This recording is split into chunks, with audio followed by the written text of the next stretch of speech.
Verbos útiles, la continuación. Hiom es sonreír. Hulai o descanso es descansar. Palit es comprar.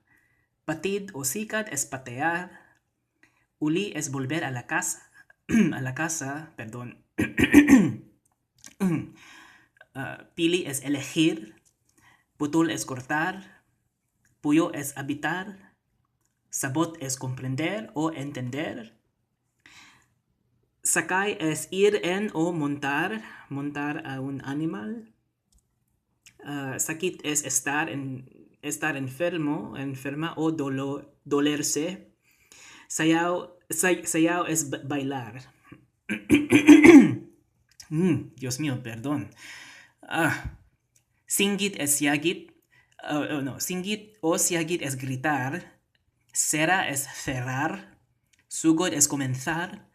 Sulat es escribir. Sulot es entrar.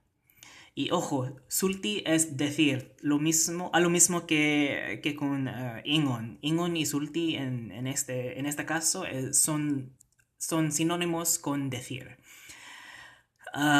Zumbag es golpear. Tabang es ayudar. Tago es esconder. Tanao es mirar. Tawag es llamarse. Tindog es estar de pie o levantarse. Y trabajo es trabajar. Y los verbos útiles.